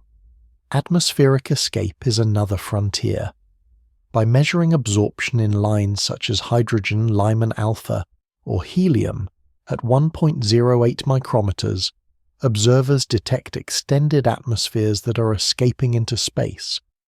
These observations reveal how stellar radiation strips gas from close-in planets and how atmospheres evolve over time. They show that some planets lose large fractions of their envelopes, shaping the observed distribution of planet sizes. Each detection adds to the picture of diversity. Some atmospheres are cloud-free and transparent, others are cloudy and opaque. Some show simple compositions, others show complex chemistry. The differences reflect variations in temperature, mass, stellar radiation, and formation history. Atmospheric spectroscopy thus turns planets into more than masses and orbits. It turns them into worlds with climate and chemistry. The method is demanding, but the rewards are high. Each absorption line is a direct fingerprint of molecules present light years away. Each spectrum adds detail to our knowledge of planetary physics and prepares us for the eventual study of temperate, Earth-sized planets. The work continues patiently, gathering more transits, refining instruments, and building better models. The principle remains clear. Starlight carries the imprint of air it passes through, and by reading that imprint carefully, one can learn what distant planets are made of and how they live under their stars. Vetting and false positives form an essential part of exoplanet discovery, because many astrophysical and instrumental effects can mimic the signals of planets. A small periodic dimming in a star's light curve may appear convincing at first, yet it could be caused by an eclipsing binary system blended with the target star, by a background variable star, or by the star's own activity. A repeating shift in spectral lines could arise from spots rotating on the stellar surface, or from systematic drifts in the instrument. Without careful tests, such false positives would contaminate the catalogue of planets and distort our understanding of how common planets are.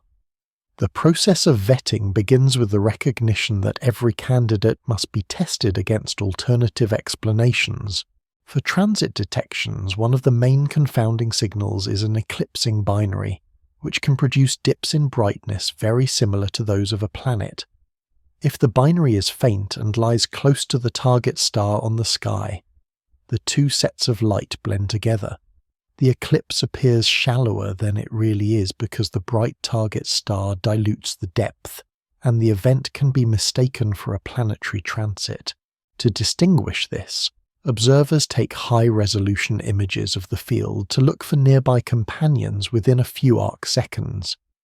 Adaptive optics or speckle imaging reveal close stars that may be unresolved in the main survey. If such companions exist, their potential contribution is modelled, and follow-up photometry isolates the true source of the dip. Another check is to examine the colour dependence of the transit. A true planetary transit blocks the same fraction of light across a wide range of wavelengths, apart from small effects of limb darkening. An eclipsing binary, however, often shows a depth that changes with colour because the two stars have different temperatures. Multi-band photometry during transit helps to rule out these cases. The centroid position of the star during transit is also studied. If the light source is offset slightly during the dip, it suggests the event comes from a nearby background object rather than the target. For radial velocity detections, stellar activity is the main source of false signals. Star spots rotating across the visible surface produce distortions in the spectral lines that can mimic velocity shifts. To guard against this, observers measure activity indicators such as the strength of calcium emission lines, the bisector span of absorption lines, and photometric variability. If the velocity changes correlate with these activity indicators, the signal may be caused by stellar rotation rather than a planet. By comparing the timescale of the velocity signal with the star's rotation period, one can often distinguish between the two. Long-term magnetic cycles can also introduce apparent velocity shifts, so observers monitor stars over many years and model the cycles when present. Instrumental systematics represent another class of false positives. Detectors may show drifts in sensitivity, fibers may flex, and spectrographs may shift slightly with temperature or pressure. Calibration with stable reference sources such as laser frequency combs, iodine cells or etalons reduces these effects, but residual systematics can remain. Cross-checks between different instruments provide further confidence. If a signal appears in one spectrograph but not in another, it may be instrumental. If it appears consistently across instruments, it is more likely to be real. Confirmation often comes from combining methods.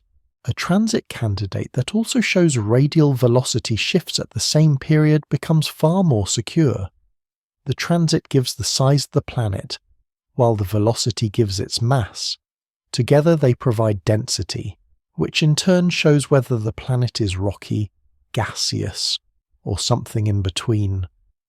Similarly, a radial velocity candidate that also shows astrometric motion or transit timing variations gains additional support. Consistency across methods is a powerful guard against false positives. Statistical validation is another tool. For many small planets found in large surveys, follow-up confirmation for every candidate is impractical. Instead, observers compute the probability that the signal could be caused by false positive scenarios, given the star's environment and the shape of the light curve. When this probability falls below a certain threshold, often 1%, the candidate is considered statistically validated. Such validation relies on extensive simulations of possible blends and on knowledge of the density of background stars in the field. Even when validated statistically, the possibility of rare false cases remains, so caution continues to guide interpretation. Vetting also extends to the classification of planets. Some large planets with very low densities blur the line between planets and brown dwarfs. Radial velocity amplitudes and transit depths can sometimes suggest masses and radii that are near the threshold where hydrogen burning could occur. Careful modelling and sometimes direct imaging are needed to classify these borderline cases. Similarly, planets in binary systems require careful analysis because the light of both stars contributes to the data. Misidentifying which star hosts the planet can lead to large errors in estimated size and mass. Observers often obtain spectra to measure the properties of each star, then use that information to refine the planetary parameters. Vetting is not only about eliminating false positives, but also about quantifying uncertainty. Every measurement carries errors, and distinguishing between noise and signal requires statistical rigor. Bayesian frameworks and Markov chain Monte Carlo methods are often used to explore the range of possible fits and to report confidence intervals. Signals that fall below clear thresholds are reported as candidates rather than confirmed planets, allowing the community to treat them with appropriate caution. The process continues even after initial confirmation. As data accumulate, some signals that once appeared secure fade or reveal themselves as activity cycles. Others grow stronger and more coherent, solidifying their planetary nature. This long-term perspective is essential because planetary science depends on accurate statistics of occurrence rates, which require clean samples. False positives inflate the counts and can mislead theories of formation and evolution. By maintaining strict vetting standards, the field ensures that the catalogue of known planets is reliable. In summary, vetting and handling false positives is as important as the discovery itself.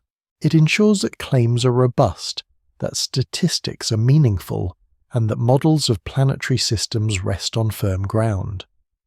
The techniques include high-resolution imaging, multi-band photometry, centroid analysis, activity indicators, cross-instrument checks, and statistical validation.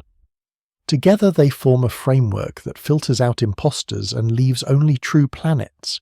This framework is patient, cautious, and systematic, reflecting the recognition that a faint dip or a small shift can be caused by many things. By testing every alternative and combining independent lines of evidence, observers build confidence that the signals they interpret truly come from planets circling distant stars. Occurrence rates describe how common planets are, and they are derived by counting detections, correcting for biases, and then extrapolating to the full population. A survey of stars yields a list of planet candidates, but the raw count is not the true frequency, because the methods of detection miss many planets. Transits are only seen when the alignment is favourable. Radial velocity signals are stronger for massive planets close to their stars than for small planets or distant ones. Direct imaging favours large and young planets in wide orbits. Gravitational microlensing finds planets only when chance alignments occur.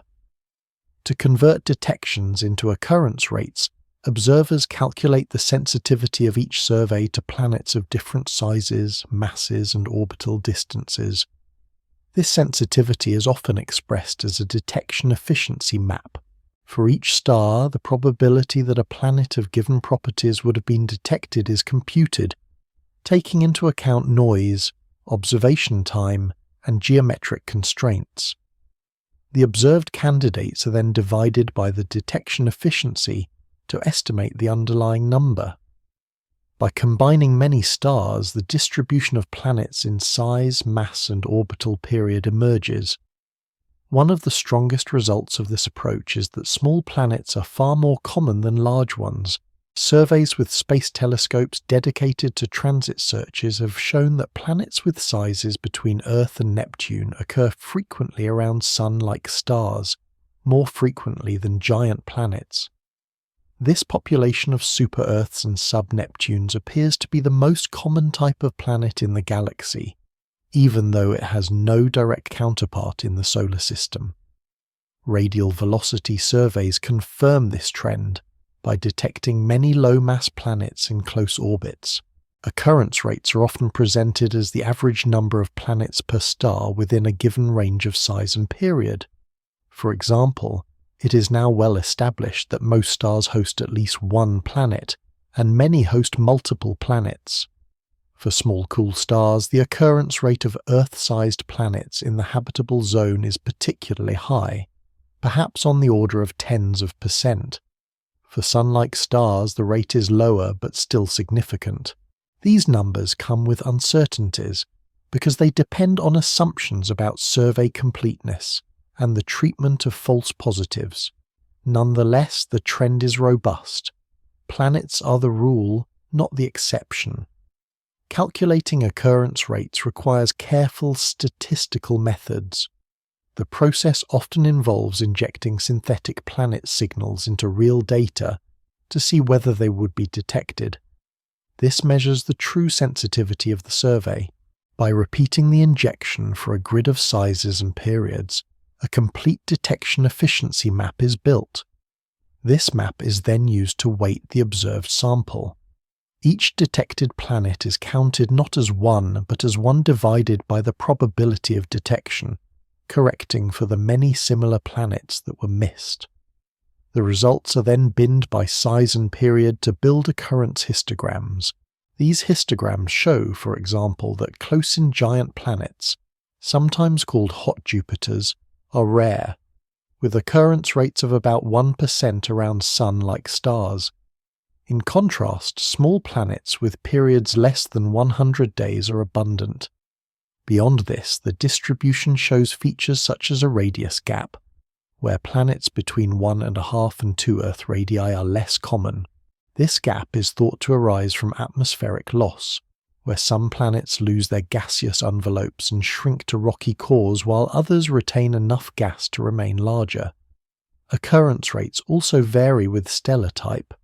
Small cool stars known as M-dwarfs host many Earth-sized planets in close orbits, while massive hot stars host fewer close-in planets but more distant giants. Metallicity of the star, which reflects the abundance of heavy elements, also influences occurrence.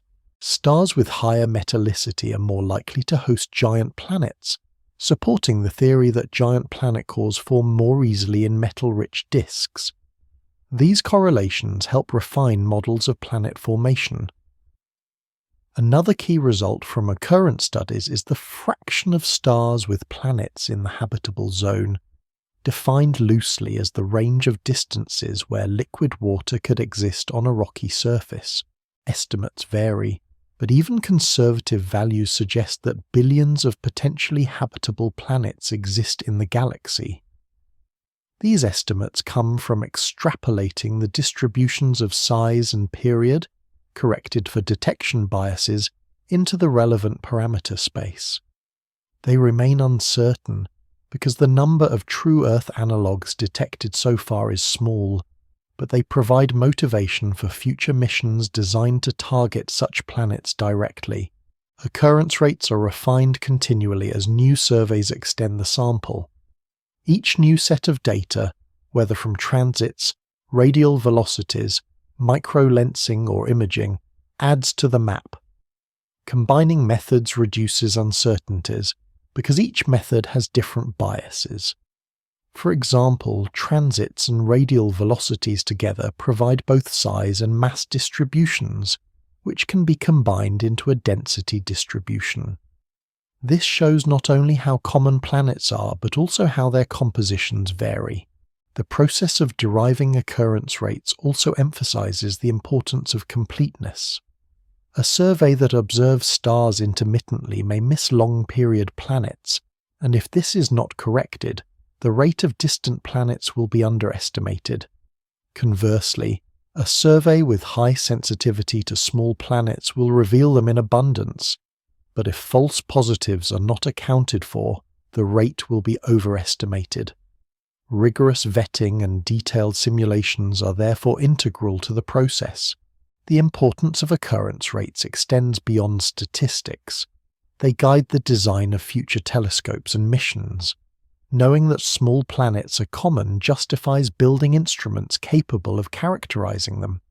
Knowing the frequency of Earth-sized planets in habitable zones informs estimates of how many must be observed to find one with biomarkers. Occurrence rates also provide context for the solar system, showing whether it is typical or unusual in its distribution of planets. They reveal that the absence of super-Earths in our system is not the norm, suggesting that our history of formation and migration was distinct. In summary, occurrence rates translate the raw discoveries of planets into a population-level picture. They require correcting for detection biases, modeling completeness, and accounting for false positives.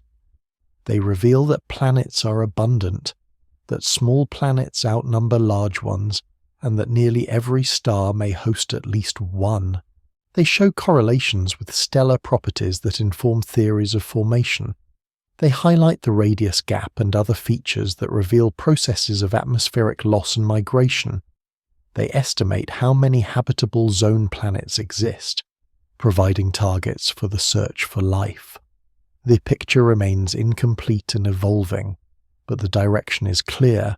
With each new survey, the counts grow, the uncertainties shrink, and the galaxy appears ever more filled with worlds of many sizes and kinds, orbiting stars across its vast span. Every method of discovering planets has strengths, but each one also carries biases that shape what kinds of planets are found most easily. These biases must be understood in order to interpret the catalogue of known planets correctly. Transit surveys, for example, favour planets that orbit very close to their stars. The probability of a planet transiting is roughly the ratio of the star's radius to the size of the orbit, so small orbits produce far more transits than wide ones. As a result, transit missions like Kepler and TESS have revealed thousands of short-period planets, but relatively few at long periods. This does not mean long-period planets are rare, it means they are harder to detect with this method. Transit surveys also prefer large planets, because they block more light and produce deeper, more easily measured dips. A Jupiter-sized planet produces a dip 100 times deeper than an Earth-sized planet, so the signal-to-noise ratio is much greater. Thus, transits naturally bias discoveries toward big, close-in planets. Radial velocity surveys have their own biases. The velocity amplitude scales with the mass of the planet, and inversely with the square root of the orbital distance. This means heavy planets in short orbits produce the largest signals. Detecting an Earth-mass planet at 1 astronomical unit requires precision of about 10 centimeters per second, which is only now becoming achievable with the best spectrographs. For decades, radial velocity favored giant planets with periods of days to years, which explains why such planets dominated early discoveries. Stellar activity also limits precision, so radial velocity surveys often focus on quiet, slowly rotating stars, creating another bias in the sample. Direct imaging faces almost the opposite bias. It detects planets that are far from their stars and that are bright in the infrared, which usually means young, massive planets still radiating heat from formation. Small or old planets remain invisible. Thus, direct imaging catalogues are populated by a handful of giant planets, tens of astronomical units from their stars, a region that other methods rarely probe. Microlensing is biased toward planets at intermediate distances from their stars, typically between 1 and 10 astronomical units, because that is the scale of the Einstein ring where the lensing effect is strongest. It also detects planets around stars thousands of light-years away in the galactic bulge, not nearby stars. This provides a valuable view of planetary populations in distant regions of the galaxy, but it does not easily connect the planets closest to Earth. Timing methods add further selectivity. Pulsar timing is exquisitely sensitive but applies only to pulsars, which are rare. Eclipse timing works only for binaries seen edge-on. Transit timing variations require multiple transiting planets. Each of these conditions is uncommon, so timing methods reveal unique systems but not broad samples. Even within each method, survey design introduces bias. A mission that observes for only a few years cannot detect planets with orbits much longer than that. A ground-based survey that watches only during nighttime at one site misses signals with periods near one day or its harmonics, because those align with observational gaps. A space mission, with a fixed field of view, sees transits only in that field, while one that scans the sky sees many stars but with shorter monitoring. The interplay of method and design determines the region of parameter space explored. Understanding these biases is crucial when calculating occurrence rates. A naive count of detected planets would suggest that hot Jupiters are common because they were among the first found. In reality, they are rare, but their large signals made them easy to detect. Correcting for bias showed that small planets are much more abundant. Similarly, the absence of detections in a certain range may reflect insensitivity rather than true scarcity. The radius gap between 1.5 and 2 Earth radii, however, appears even after corrections, so it is likely a real feature of planetary populations. Biases also affect the search for habitable planets. Transits of Earth-sized planets in 1 year, orbits around Sun like stars are rare and hard to detect, so the sample remains small. But transits of Earth-sized planets around small stars with short periods are much easier to measure, which is why most potentially habitable candidates so far orbit M dwarfs. This does not prove such planets are more common, it shows they are easier to find. Future surveys must expand sensitivity to Sun like stars at Earth, like orbits to balance the view. Stellar properties add further complications. Active stars with flares and spots obscure signals. Bright, slowly rotating stars are favoured, so our knowledge is skewed toward quiet stars. Stars with high metallicity produce stronger absorption lines, which aid radial velocity precision, and they also tend to host giant planets more often, reinforcing a double bias. Stars that are faint or distant are less often targeted, so the census leans toward nearby, bright stars. Biases are not flaws, but natural consequences of physics and technology. Recognizing them allows correction and helps design complementary strategies. For instance, transits and radial velocities overlap well. Transits find planets, and radial velocities confirm them and provide masses. Imaging explores wide separations, filling a gap.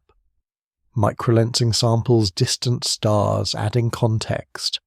Each bias leaves a gap, but together, the methods cover most of parameter space. Simulations play an important role in quantifying bias. By creating artificial planetary systems, injecting their signals into survey data, and testing how many are recovered, observers map the true sensitivity. These maps are then used to adjust occurrence rates and to design new surveys that target unexplored regions. Biases also guide the interpretation of planetary demographics. The apparent abundance of close-in sub-Neptunes, the rarity of hot Jupiters, the existence of the radius gap, and the correlation of giant planets with metallicity all arise clearly even after corrections, showing they are true features of nature rather than artifacts of observation. In summary, method biases shape the planets we see first, but careful correction reveals the planets that truly exist. Each technique favors certain sizes, periods, or stellar types, and survey design imposes further limits. By combining multiple methods and by simulating completeness, these biases can be overcome. The result is a balanced picture in which small planets are abundant, giant close-in planets are rare, and planetary systems are diverse. Recognizing bias ensures that conclusions are not misled by the ease of detection, and it highlights the value of using many approaches together. In this way, biases do not hinder discovery but sharpen it, reminding us that what we observe is filtered by the tools we use, and that true understanding comes from seeing through those filters to the underlying reality of worlds across the galaxy. Instruments and surveys form the foundation of how planets in distant star systems are discovered, because every detection depends on stable technology and carefully designed observing campaigns. Space-based missions have played a decisive role by providing uninterrupted monitoring and freedom from the atmosphere. The Kepler Space Telescope was designed to stare at one small patch of sky for several years, recording the brightness of over 150,000 stars continuously. Its detectors measured light with the precision required to notice dips as small as a few parts per 10,000. From this single field, Kepler revealed thousands of planet candidates and established that planets are abundant. Its survey design introduced biases, but it provided statistics of unprecedented depth. The Transiting Exoplanet Survey Satellite, or TESS, broadened the approach by scanning nearly the entire sky in overlapping sectors, each monitored for weeks. While this means fewer long-period planets are seen, it provides a wide sample of bright nearby stars, ideal for follow-up with ground-based instruments. Both missions illustrate how space telescopes remove interruptions from weather and day-night cycles, enabling the clean light curves needed for transit studies and phase curve analyses. Future missions such as Plato and the James Webb Space Telescope continue this tradition, focusing either on wide surveys or detailed characterization. Ground-based observatories also remain essential. Networks of automated telescopes spread across the globe monitor star fields for micro-lensing events and follow up transit candidates with high-cadence photometry. Large telescopes equipped with high-resolution spectrographs measure radial velocities with precision that has improved steadily from tens of meters per second to below 1 meter per second. Instruments like HARPS North, HIAS, Espresso, and others are built inside stabilized chambers with temperature and pressure control to minimize drifts. They feed starlight through fibers and use reference sources such as iodine cells, etalons, or laser frequency combs to calibrate wavelengths. The result is velocity measurements stable over decades, allowing detection of planets with long orbits as well as Earth mass companions. Adaptive optics systems on large telescopes allow direct imaging by sharpening the stellar point spread function and reducing scattered light. Coronagraphs and interferometers further suppress starlight, opening windows for planets in wide orbits. Surveys like the Gemini Planet Imager and Sphere at the Very Large Telescope specialize in this work. Infrared detectors cooled to low temperatures measure the faint glow of giant planets still hot from formation. Each of these ground-based instruments requires careful calibration and long-term stability. Even small drifts in temperature or mechanical alignment can create spurious signals, so the hardware is insulated, monitored, and tested. Calibration lamps or combs provide references every night or even simultaneously with science exposures. Detectors are characterized for sensitivity variations, persistence, and readout noise. Pipelines remove these effects systematically, producing data ready for scientific analysis. Surveys differ in design depending on their goals. Some aim to maximize the number of detections, monitoring wide fields with many stars but short-time baselines. Others aim to provide depth, following a smaller set of stars with intense precision over years. Microlensing surveys must monitor millions of stars in the crowded galactic bulge, requiring wide field cameras and coordination between northern and southern hemisphere sites. Radial velocity surveys often focus on bright nearby stars, because faint stars yield too few photons for high precision. Direct imaging surveys select young stars where planets are brightest, and use repeated visits to trace orbital motion.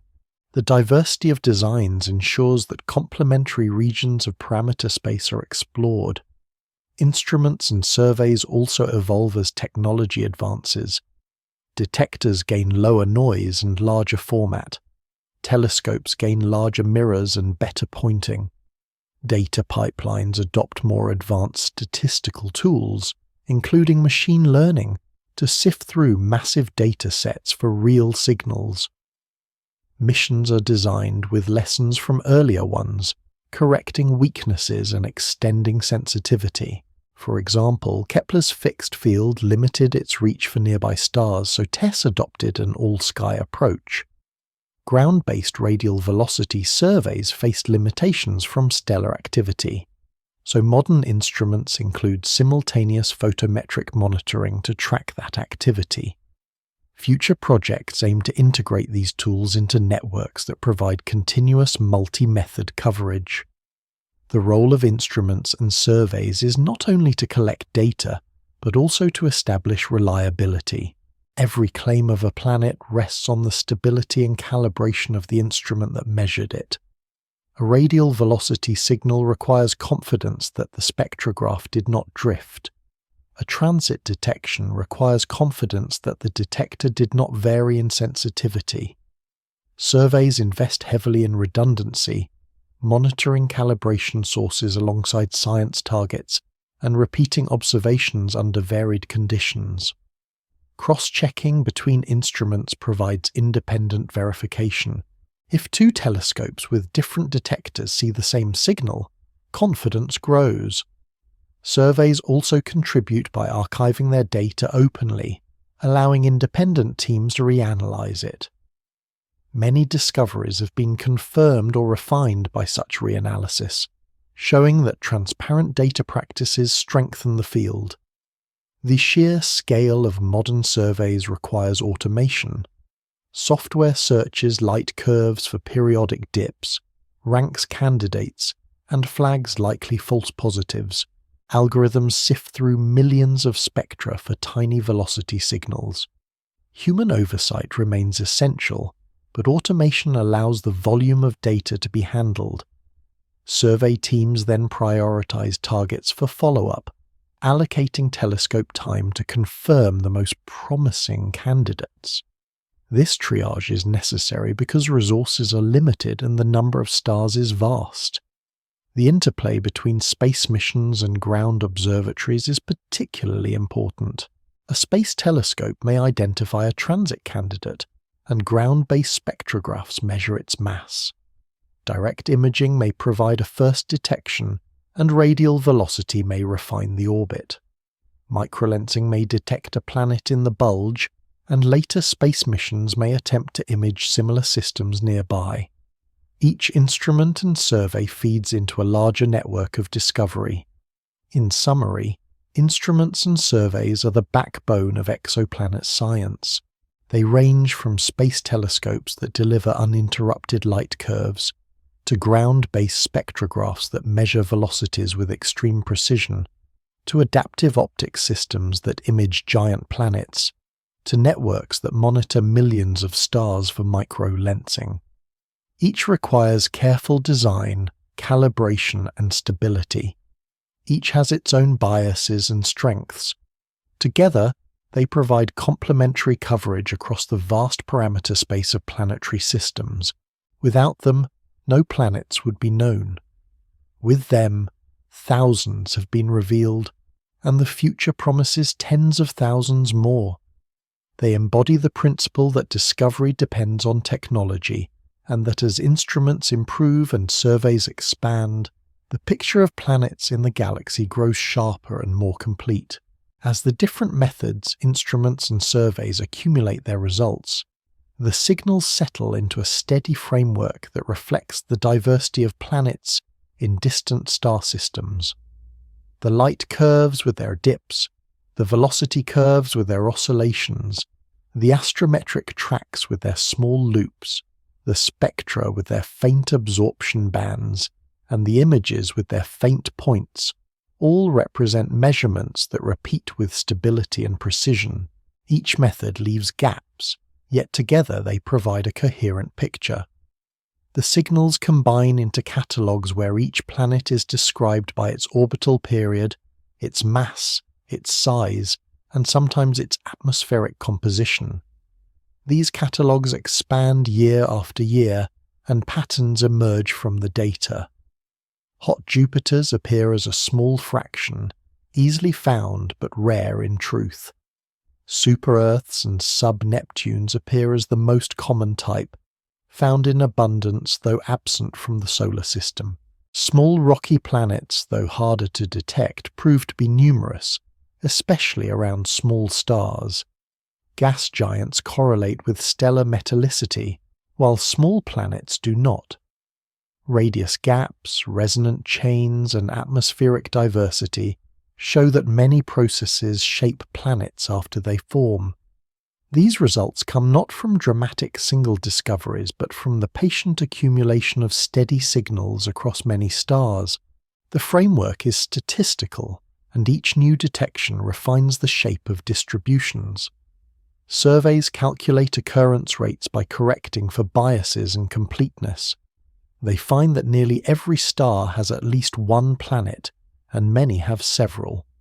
The habitable zone, loosely defined as the range where liquid water might exist on a rocky surface, appears populated in a significant fraction of systems. These numbers carry uncertainty, but their direction is clear. Planets are abundant, varied, and widespread. This conclusion is not an extrapolation from a few cases, but the outcome of many thousands of measured signals. The future of discovery lies in pushing the limits of precision. Radial velocity instruments aim for stability at the level of 10 centimeters per second, enough to detect Earth-mass planets in Earth-like orbits. Space telescopes plan to monitor thousands of nearby stars for long baselines, seeking transits of small planets at one-year periods. Direct imaging designs aim to suppress starlight by factors of 1 in 10 billion, revealing Earth-sized planets in reflected light. Microlensing surveys from space will monitor millions of stars in the galactic bulge, finding planets of masses down to Earth even when they orbit stars thousands of light-years away. Each new mission is designed with knowledge of the biases of earlier ones, filling gaps and extending reach.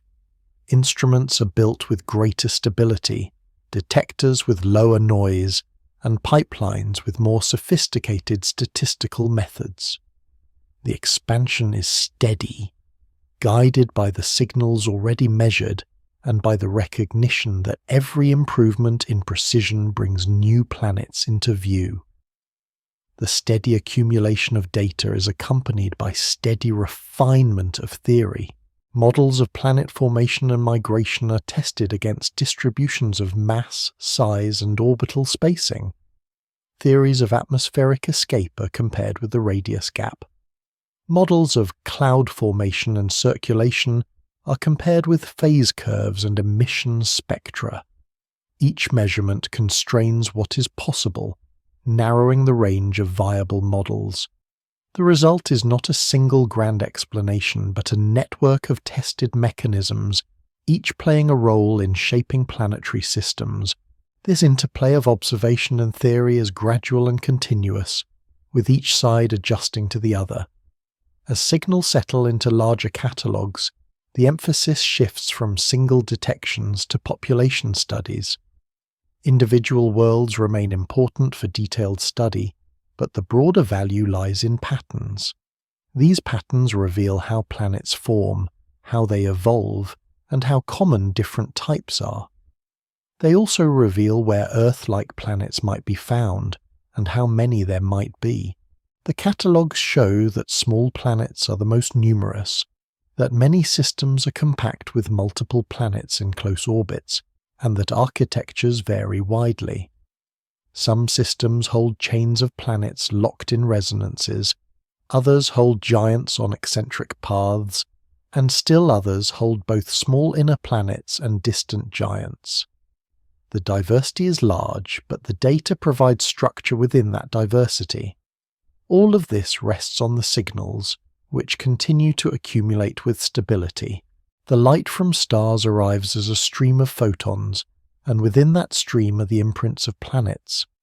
Instruments collect the light, calibrate it, and extract the small variations. Surveys organize the data into catalogues. Analysts correct for noise and biases. The results are added to occurrence rates and compared with models.